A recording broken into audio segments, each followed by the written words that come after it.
Thank you, Brenton. Thanks everyone for giving up your time to join us. I'm Josh from Innovation Dojo Japan.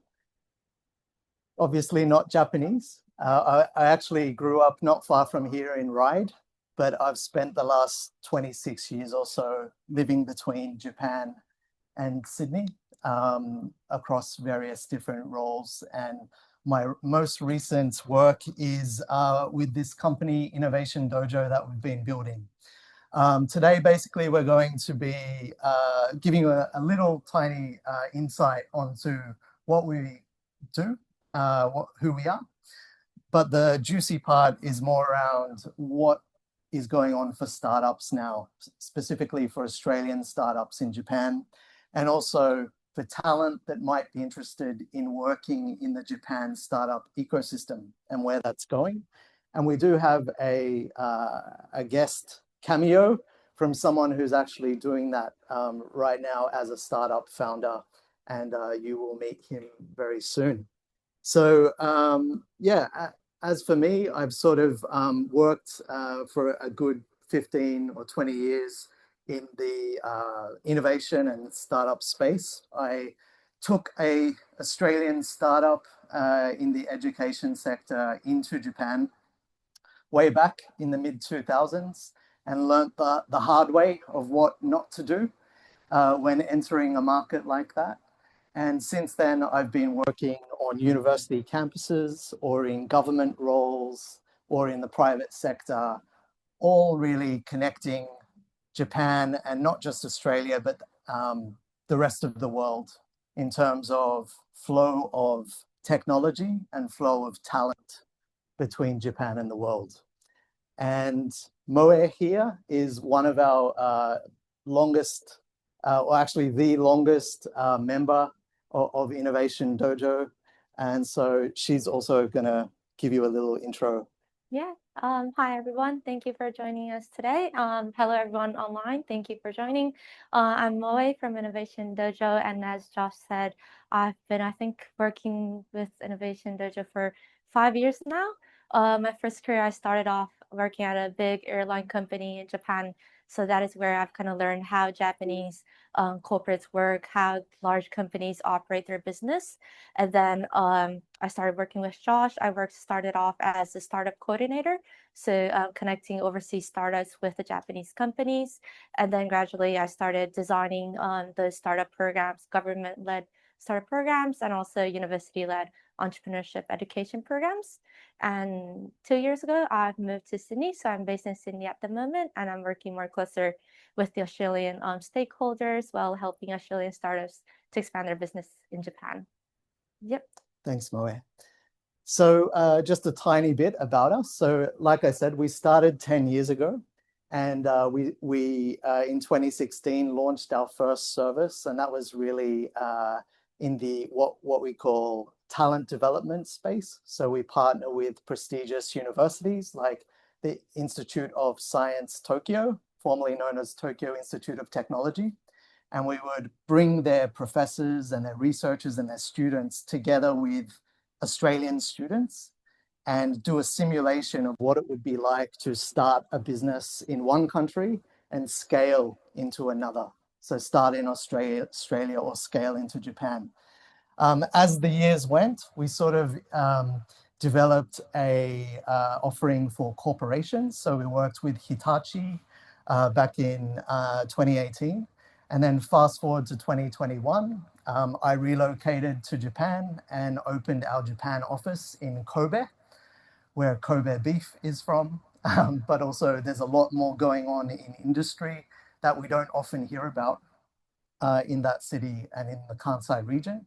And for the last 5 years have been growing the business so that, yeah, now that we are, 10 years in, we are really working in these key areas. So a lot of the work we do, government is our customer. So some of our customers in that area are Tokyo Metropolitan Government or Kobe City Government. We work with Austrade, we work with Jetro, different organizations involved in cross-border startup and innovation related work. We work with corporations. So I'll show you a slide in a minute with some of the corporates that we collaborate with. Startups is one of the main things we do. So over these years, actually in the last 5 years since we opened in Japan, we've had about 800 or 900 startups do something with us. So it's a fairly large scale. And then universities. So universities are more and more trying to connect research with Japanese corporations as sponsors of the research or investors in the technology. And so we do some work with, for example, University of New South Wales, where we provide a full-time bilingual staff member on the ground in Japan for them. And they liaise directly on the ground with the Japanese corporates and investors like that. We have a big global network. I won't bore you, but we have to know equivalent organizations to us so that we can help startups come in and help startups go out from Japan as well. And these are some of the corporates that we work with. So it's very, very broad. Energy, space, food, technology, health, medicine, a lot of the same priorities that Australia has in terms of industry focus are quite similar to those of Japan, but everything in Japan is a bigger scale because there's just so many more corporations. And they're really actively now looking to collaborate. Someone's requested captions. I don't know how to get that off. Yeah. And at that, I will hand it over to Moe to talk about why Japan and why now. Thank you, Josh. Let me just check if this works. All right. Okay, so now from here, I'd like to jump into why Japan and why now. But to understand that, first, I'd like to introduce what is changing in Japan. A lot of founders, a lot of people, when they first think the Japan market, they kind of think like it's domestic, closed, slow moving, and a difficult market to enter. And in some extent, that was true. But these days, the modern Japan market has been changing. It's been more global minded and opening to cross-border collaboration. This is a recent report from the Startup Ecosystem Research, and it just tells that startups has been making a significant contribution to the economy in Japan, and it's been growing 50% every year. So this is a very strong evidence that the government is recognizing that the startup is a really important part of the economy these days. One of the examples I wanted to show today was this startup, the 5-year startup plan that was announced by the Tokyo Metropolitan Government. This initiative basically says that we're going to invest 10 trillion yen to create 100,000 startups and 100 unicorns by 2027. So we only got 2 more years, or actually 1 more year. But this is a pretty ambitious number, and the government also understands that they can't just achieve this number by growing and having more Japanese startups. They understand that they need more foreign startups to come into Japan. So that is why they have a program, an initiative called Tokyo STEAM. And basically what this is that the government gives money to entities like corporations, VCs, universities, startup supporting organizations like us, to use that money to design and deliver programs to help founders and global startups to enter the Japan market.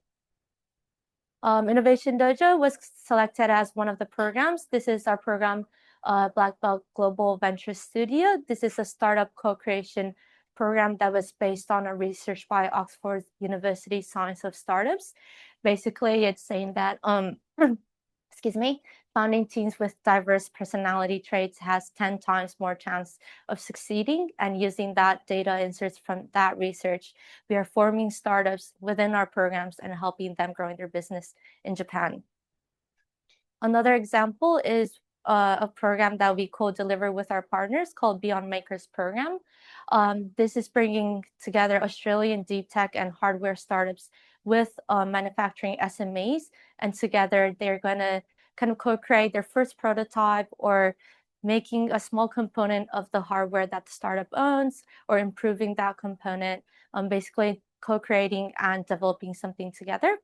In fact, one of the startup residents, Care Robotics, Aloy, he was also participating in this program. And today, just to give you a little more understanding about what the program is, why the founders choose Japan, we also have a guest speaker. The co-founder and CEO from Fugu, Luke, is here to explain a little more about his experience. We have another mic. Oh, yeah. Hi everyone.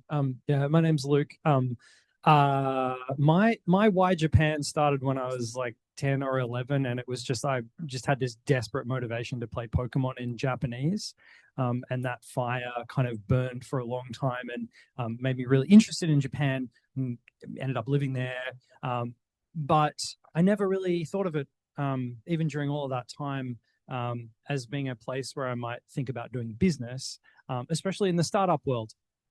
And my first exposure to that came, might have been nearly 10 years ago now, Josh, 9 years ago, when I think I was the first cohort of Innovation Dojo that was doing a startup program to try and create Australian startups that were doing business in Japan. What struck me at that point was that Japan seemed like it was starting to enter this process of opening up to the idea of having startups and having foreign startups operating, and tech startups in particular. And so that program was very interesting because it made us focus very specifically on Japan as a market. And, you know, Japan is having this huge cultural moment globally with the popularity of anime and gaming. And it's this enormous tourist moment that they're going through right now. You might have seen videos of, you know, over tourism in some places. Well, one man's over tourism is another man's market opportunity. It is a very exciting time to be looking at the emerging cultural power of Japan and how you might fit a tech startup into it. That was an amazing program that gave me lessons that I've taken now subsequently to other startups and subsequent cap raises, and really contributed to my success in those cap raises. But more recently, my startup, Fugu, which is completely different. We're focused on making synthetic renewable fuels from just electricity and air. So it's a high-tech green technology startup. We make big machines that make fuel. And there are a lot of places around the world that are interested in this sort of thing. But for us, Japan has really stood out for a few different reasons. Number one is this deep history of pursuing scientific and technical excellence, and the amount of IP that is sitting within both Japanese corporations and Japanese educational institutions, that timed with this period of opening up to foreign companies and foreign startups means that there is this treasure trove of technical partners that we can start to work with. And so that's what we've been doing. The other component of it is that on the venture side, over the last 10 years, there's been a huge deployment of capital from Japan, but looking now outward overseas with that same lens of finding ways to get foreign startups to collaborate with Japanese corporates and the Japanese market. A few months ago, we started in this program that Innovation Dojo is running called Beyond Makers, which is a really interesting program, right? It takes manufacturers from Tokyo, takes them to Australia, has them look at the problems that we're trying to solve in our labs and workshops, figure out how to solve those programs, and then takes us over to Japan to look at their factories, and eventually form a partnership with them as a manufacturer for us. And we're midway through that program now. And what I can say is that our two partners that we have through that program look like they have solved some really massive challenges for us that we just wouldn't have been able to solve domestically, because the manufacturing expertise wasn't there, the motivation wasn't there, and our path to sort of being able to scale and market this product wasn't there. So that's where we've headed. And now we're sort of straddling the two, and we're also discovering this really rich world of venture capital in Japan. So look, I would highly encourage you, whether it's consumer-facing technologies, whether it's consumer-facing business, or whether you are looking to leverage those amazing resources that are in Japan, it is a great place to think about where you might take your innovation or your startup and run with it. Thanks. Thank you, Luke. Thank you, Luke. Oh, wow. I feel like I don't have to explain anything about the Japan market after this anymore. But yeah, as like Luke said, and as Aloy, who is the startup resident here, they both are still working with the SMEs and will be going to Japan in October this year. And yeah, including those two, we have about in total 6 to 7 POC plans on their way, and that is very exciting for us. But not just these two programs from us, but every year there's about 50 new programs that are coming from the Tokyo STEAM project. The new cohort or the new programs that'll be selected, I think is going to be announced at the end of September every year. So if you're interested, if you go to their website around early October, you'll see the new programs, and they might have already opened their applications. So that's definitely something that's worth. Is the time okay? Okay. Oh yeah, thank you. So going back to what is different in Japan, now that we know the government is focusing on startups more, I would like to talk about the companies. So in 2025, there was more than 400 CVCs that are actively investing in startups. Although it has kind of decreased from 2021, it is still the double amount of what it was in 2018. So from this, we can tell that with the Tokyo government support, these corporates are having dedicated open innovation department. They're more willing to work with startups through their POCs, and companies are utilizing their CVC to invest in startups. However, Japan CVC is not as big as the other regions. It's only about $50 million, which is relatively small. But this is because, and this is why, the CVCs see startups as not just a financial benefit, but also someone who would bring synergy and also to build a long-term partnership with that startups. So what that means for the startup is that don't look at POC as an end goal. Don't look at CVC funding for just one cycle investment. Look at it as a long way to build that partnership, build that relationship with the companies, because otherwise it takes a long time in Japan. So it's really important to utilize these POC and CVCs for market entry. These are a couple of companies. When I say couple, we have a long list of Japanese companies that are interested working with overseas startups, but I picked up 5 today. But if you're interested to learn more, please come to us and we're happy to share more information. But for example, Kawasaki is based in Kobe. They invest a lot in hydrogen and clean energy decarbonization. They're also interested in AI, advanced manufacturing, robots, and other ones. Fujiko is a local food company in Kobe. Same as Sumitomo Corporation, they are also interested in sustainable food, how to keep food safe, and new technologies to make this food production process more sustainable. Mizuno and Sumitomo Rubber. Mizuno is based in Osaka. Sumitomo Rubber, known as their Dunlop brand for tires and sports brands, they are based in Kobe, but both of them are interested more in health tech. So also health tech and esports. So these companies kind of represent the industries that are kind of being highlighted in Japan right now: health tech, food, clean energy, manufacturing, robotics, AI, and deep tech. So Looking at the ecosystem, what's changing is that the regions outside of Tokyo is growing now. Obviously, Tokyo is the biggest market with access to finance and VCs. However, Kansai, including Kyoto, Kobe, Osaka, has a lot of world-class universities. So their R&D and life science is really strong. Nagoya is where Toyota has their headquarters. So automotive and the mobility is really strong in Nagoya. They also have a strong industrial supply chain. Fukuoka is a growing city, and it's going to be one of the startup-friendly cities because of their lower cost, but also the startup ecosystem growth.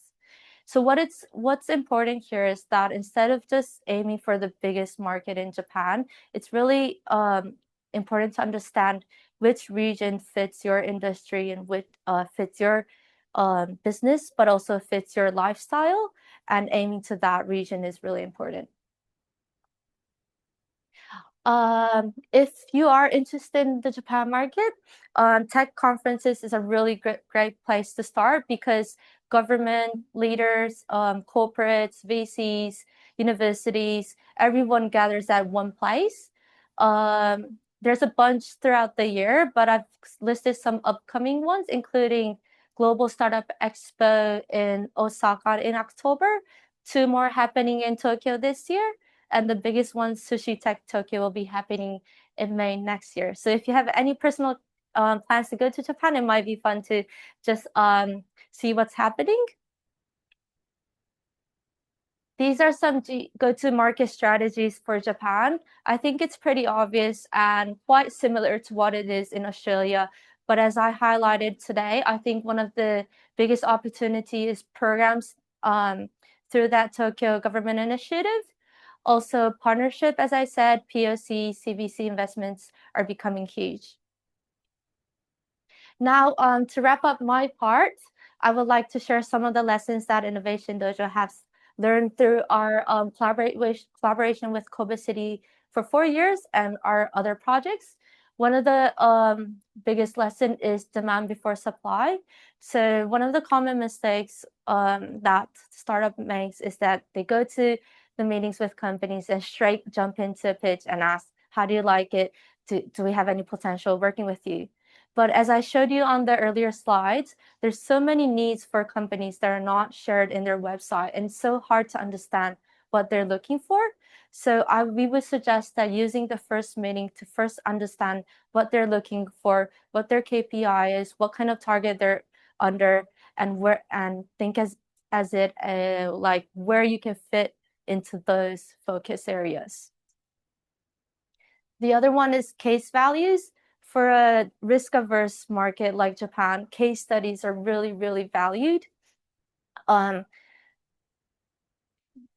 Yeah, so you know, in Japan, typically they try to avoid being the pioneer, starting something new, being the new challenger. So they really want the evidence that you have done this before, it works, and some other organization took that risk for you, and that would help them make the decision. The third one is equip your champion. So when you go to a meeting with Japanese companies, you present what you want to do with them. Sometimes you hear, we'll discuss internally.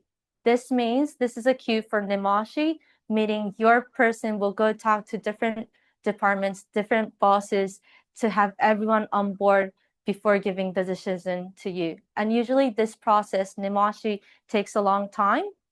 And it doesn't help pushing them and say, hey, can you give me an answer? Rather than that, it's important to equip your champion, give them a 1-page summary of your business, give them numbers, give them case studies, give them answers to FAQs so that they can explain well internally and help speed up that Nemashi process. Bridge builders is essential.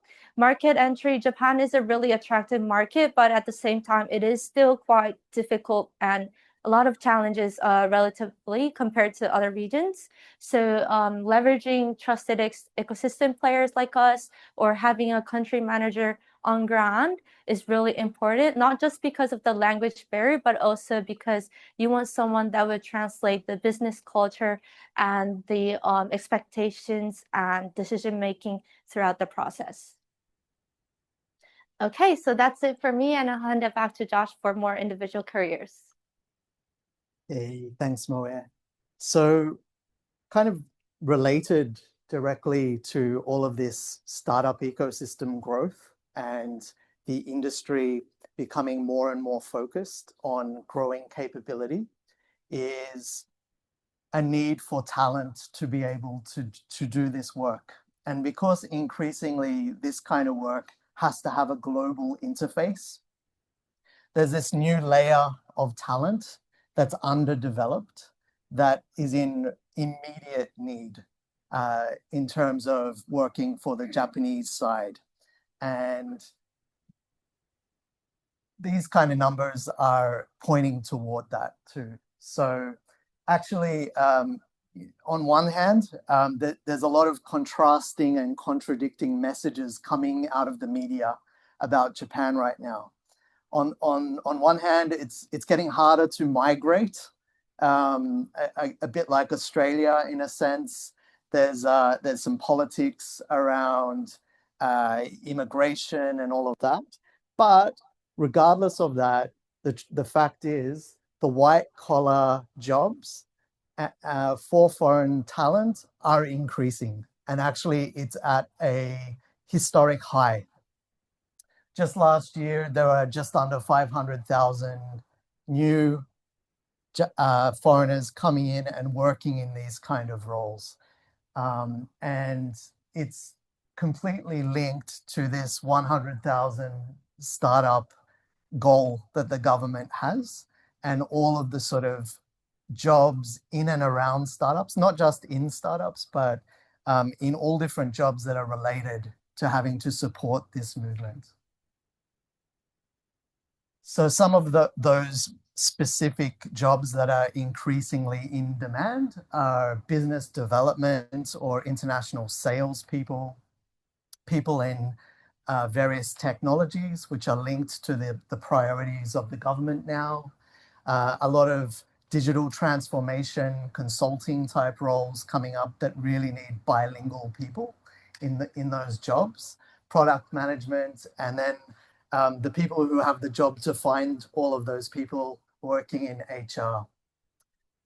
And more specifically, like related to the startup ecosystem, some of those specific job titles are around corporate innovation managers, corporate venture capital employees, venture builders, or people working in accelerator programs like the ones we run, and also universities having their own business development manager teams, quite separate from professors and researchers who are there specifically to do business with the industry. Okay. Just flagging this, these are some real roles that are going right now that are related to the startups in the Black Belt Global Venture Studio program that we run.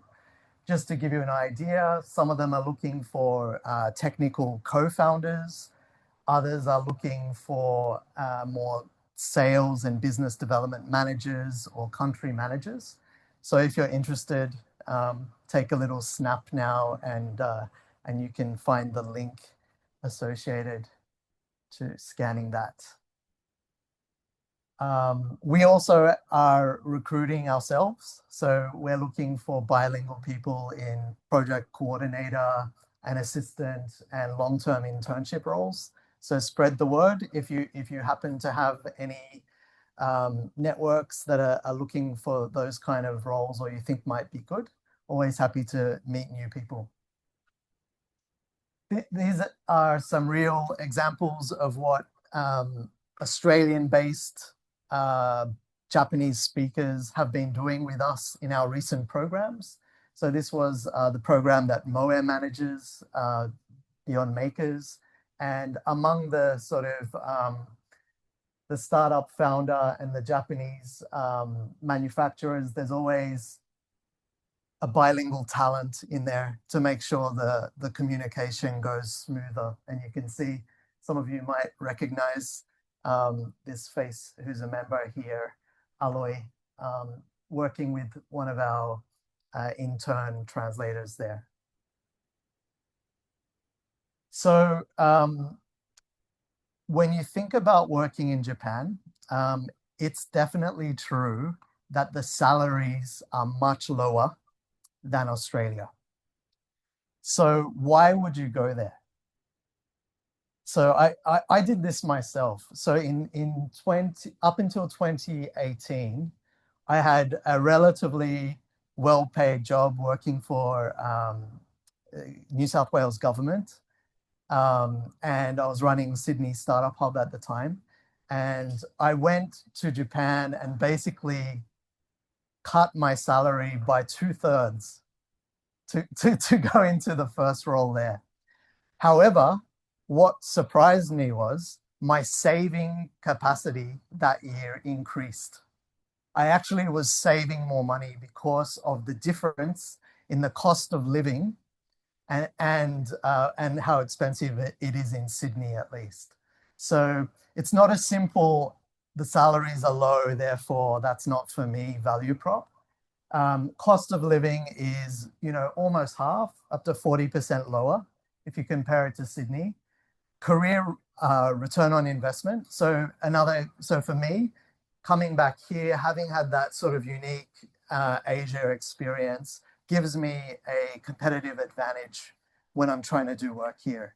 It sets me apart, and it's same for Moe and others that have done it. So for people in Australia now, I would say the real value prop is not necessarily staying in Japan forever, but going and doing a 2-3 year stint, acquiring new networks, acquiring a new view of the world, and bringing that capability back into your career and building it, using it as a way to sort of leapfrog some of your competitors here. Like I said on the other slide, there's a real opportunity, there's real jobs. It's an accessible path. That access is provided by the companies that are sponsoring the visas for the jobs that they advertise. So if you go through a process where they're specifically looking to hire from abroad, those companies are set up to be able to sponsor those positions. So it's not every company. There's a lot of domestic ones which cannot do it or won't do it. But the larger corporations that happen to also overlap with those that are working in innovation or working in global businesses, they're the ones that tend to have that capability and the forward thinking to be able to hire people from overseas. And I think as we sort of are doing for ourselves, you can really use this as a career launchpad. Whether you stay in a career related to Japan or not, it's definitely got transferable learnings and transferable skills that you can use in so many different industries. So this is the last thing, I guess the whole point of today.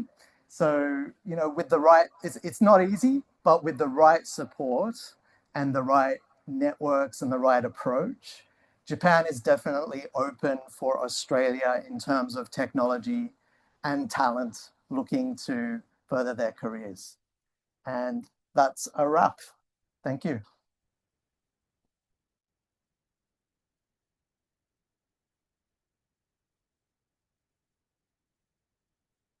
We'll take questions from the room first, and then Brenton can read out online questions, anything that came through.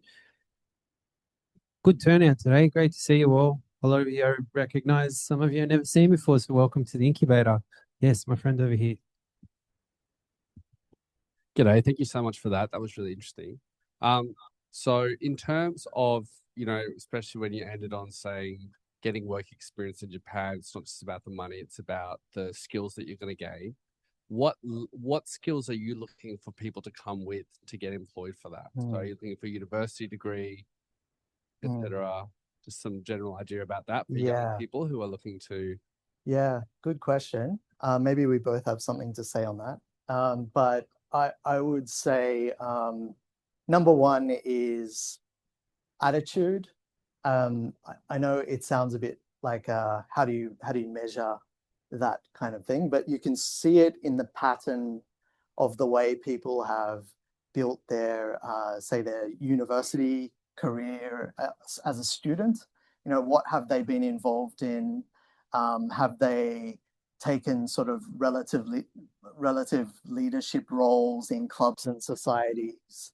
Are they doing things that they didn't have to do, basically? So you're going outside of your comfort zone to make an impact. And what did you learn from it? That's one thing I think about attitude. And same, you know, if you've been working to do the same thing, you know, everyone gets put in a role, and it's one thing to say I met all my KPIs, but what did you do that wasn't expected? I think that's the way I'm biased toward that way. Yeah, Moe, you agree? Okay, yeah.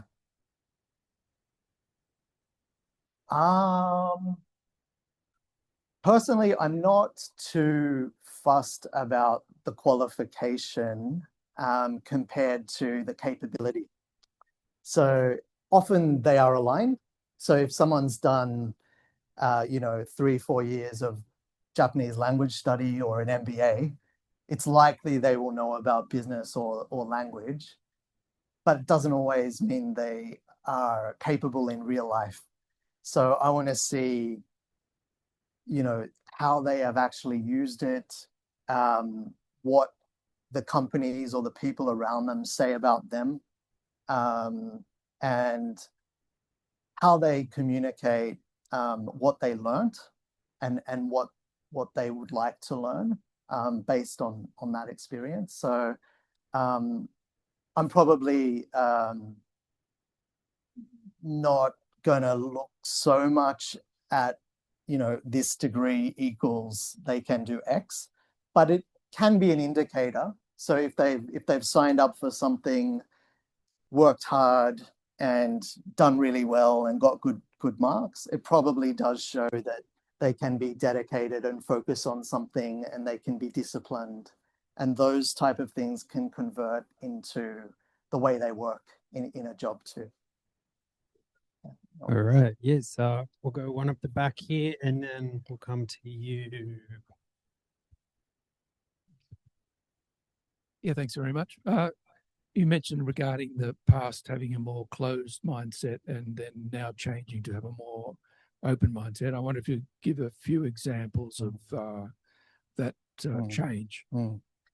Yeah, so I would say there's still a lot of closed mindsets if you look at individual levels and some organization levels, but from a top-down view, the example that Moe was speaking earlier on this SU team initiative from Tokyo Metropolitan Government, one thing that stood out so clearly to me is one of the main priorities of that particular grant scheme is that it has not been done before.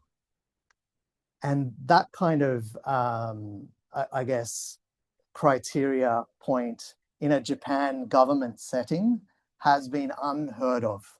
It's very much about we only want to see what has worked really well in the US or in the UK or Europe, and then we will make a Japanese version of that. That's been sort of, to over generalize, but that's been sort of the safer path to getting things approved and getting the tick and the sort of social acceptance of what taxpayers' money goes toward. But this, which only started a few years ago, is almost the opposite. They're sort of saying, we really need to make an aggressive change. We're going to sponsor not just one program, but 40 different programs at least $500,000 a pop each year. And they're in the 4th year of doing that. So it's like 160 times they've been placing bets on things that have not happened before. and that's out of the Tokyo metropolitan government. So one of the more you would expect conservative organizations. So I think that in itself as an indicator sort of talks to your question.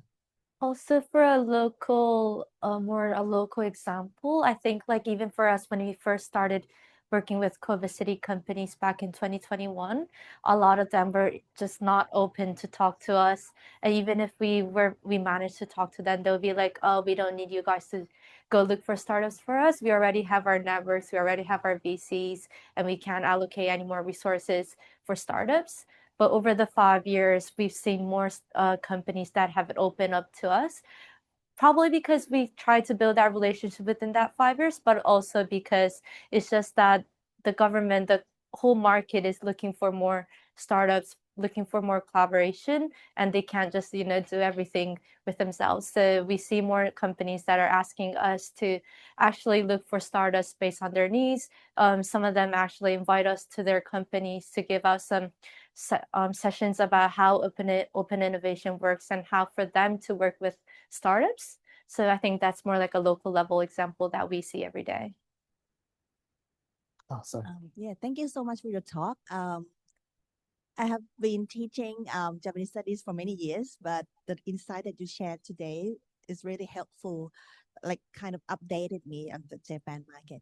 My question is more for my students. You mentioned about bilingual professional, right? What level of Japanese proficiency are you looking for? Like if you talk about N1, N2, something like that, that would be helpful. Thank you. And I would love to connect with you after this. So I think there's two different ways to look at it. There's the official what's on the job advertisement. And as you're probably aware, they start with N2 level and they prefer N1 or beyond. But I think increasingly there are interview processes, especially by multinationals that are in Japan or those with technology, sort of newer companies that are doing well, that they're more practical about the way they interview people. So they may just hold the series of interviews in Japanese, for example, if that's what they're testing, and make a call that way. So kind of bit contradictory. And for me personally, I've met some N1 people that aren't as confident speakers as some who haven't studied Japanese formally. So it just depends, I think, on what the organization itself has as a policy. I would say a lot of the larger ones, without thinking about it too seriously, just put N2 and upwards. But when it comes to the interview, they will test to see actually, can this person communicate on the spot in person? Yeah. Is N1 and 2, is that a language proficiency score? Yeah, Okay. yeah, I didn't exactly. know that. Sorry, Okay. yeah. I learn something new every day in this place. I'll just throw in there just real quick because it's on topic as well. What are the typical seniority levels that you see in the kind of professional descriptions that you're looking at? Yeah, it's really mixed. So everything from intern and like project coordinator junior roles, all the way up to head of, for example, a corporate venture capital or innovation department. You will now see more and more foreigners in those roles. There's sort of a gap then to the really high, senior executive roles, which sometimes ironically don't require as much Japanese language proficiency because they're pulled in for what they've done in a different country. But then coming back down to the more practical, like senior managers, there tends to be more Japanese proficiency required. Do you have anything to say on that? Yeah. Okay. So firstly, on the career piece, I did that journey 30 years ago. So I've lived, worked, and partnered in Japan. I've done the startup thing, but 20 plus years ago. So it's good to see that it's changed a lot. And I agree, the whole economy has changed. But two questions. like you talked a lot about CVCs. Yeah. Are there opportunities where there's those whether it's CVCs or private VCs, are looking to invest in Australian companies in the same way as we've got Silicon Valley funds? And what does that look like? And the second question is probably related to that. Are you seeing specific sectors, specific areas of technology? You talk a lot about manufacturing, which I can understand why that's a really good fit, knowing how they operate. Yeah. But are you seeing specific areas where they're looking at tech and they're looking to invest in Australia? Yeah, great question. And yeah, would love to know more about your history. So let's keep in touch. A lot to unpack there. So on the question of CVCs, VCs, by the way, CVC is corporate venture capital for those playing at home, and VCs, which is the private venture capital firms. Yes, they are investing in Australian startups, but more broadly, they have global startup sourcing departments now.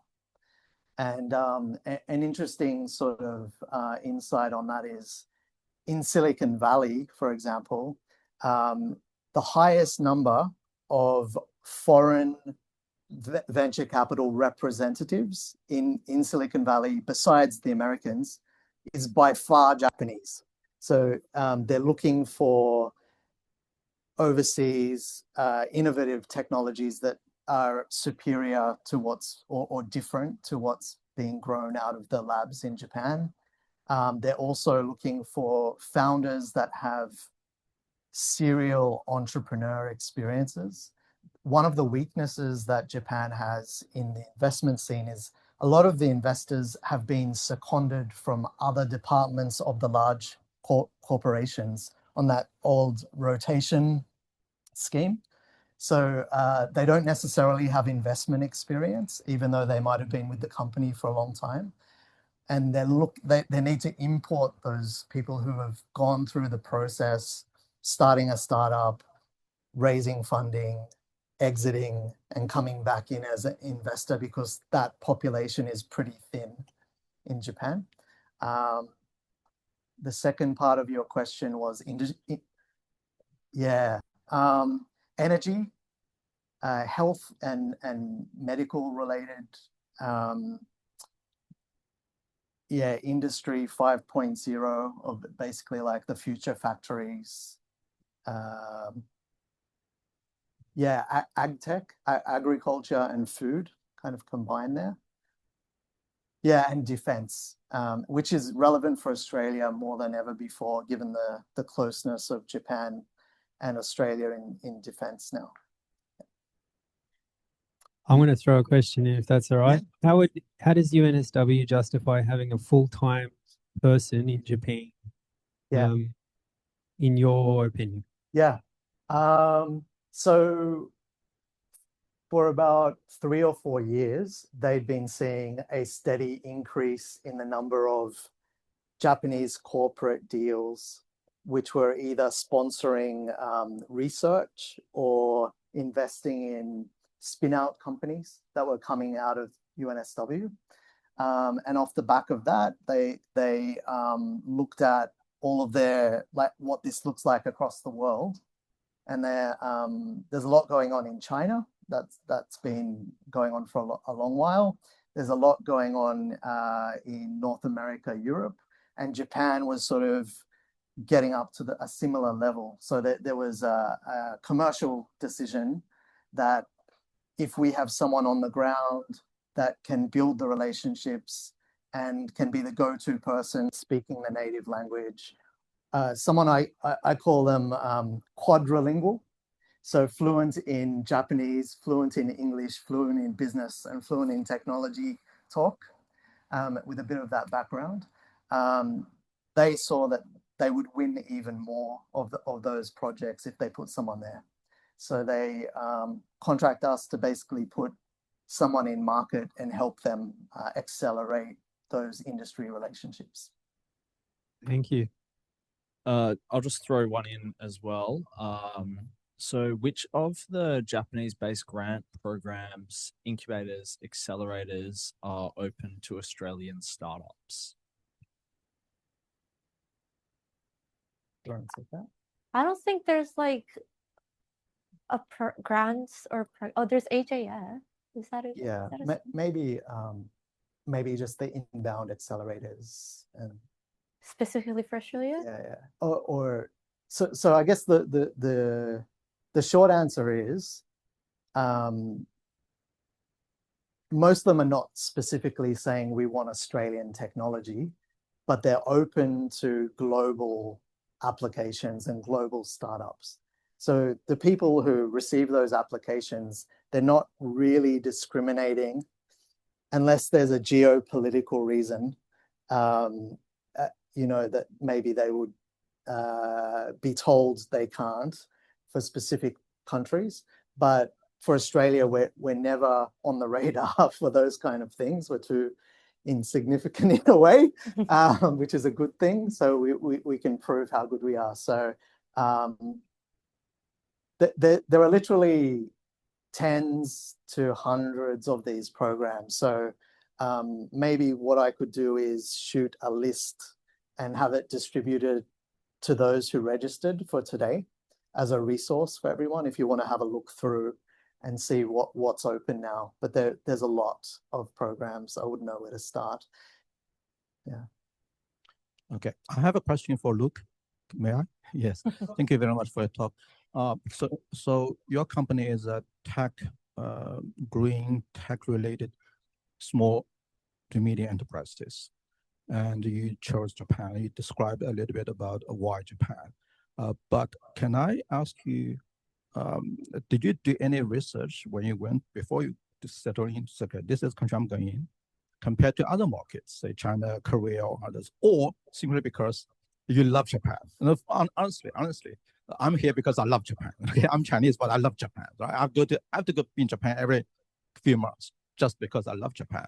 But from business point of view, do you do a very textbook type of really market research, say CJK, between these three countries, Japan is the best, and why is that? Cool. Yeah. Great question. It's probably a bit of both. But specifically, we make synthetic fuels. We make green fuels, and not to get too far into the weeds, but to do that, you have to make hydrogen, and then we do a chemical process that turns that hydrogen into a synthetic fuel that is just like a fossil fuel. And when specifically for us, when we look around the world at countries that have really deeply believed in doing hydrogen and doing it well, Japan certainly stands out, and China is probably a close second, and we do a lot of business in China as well, and a little bit in Korea. But from an openness to collaboration on a corporate level and from a momentum perspective, Japan certainly wins in that vertical. Now, when you look across the world as a climate tech startup, and you try and raise money, two crazy things happened a few years ago. The AI boom meant that all the American VCs are very, very focused on AI, and the Ukraine war meant that all the European VCs are very focused on defense and resilience. And so we obviously are not an AI company. We have a bit of a resilience story. But then you start seeking out the places that still believe in clean tech as this like interesting boom industry, who have the technology and that align with us, and that would be easy and low risk for our other investors to come in on. So, for example, China has a lot of great technology, but it's then all the capital would have to be Chinese capital at the moment, just given the geopolitics of it. I wish it wasn't that way. But going to Japan or Korea, you have that, you can have a Western Eastern capital mix and it works. So all of those things are really why and I like traveling to Japan too, so it's a nice excuse.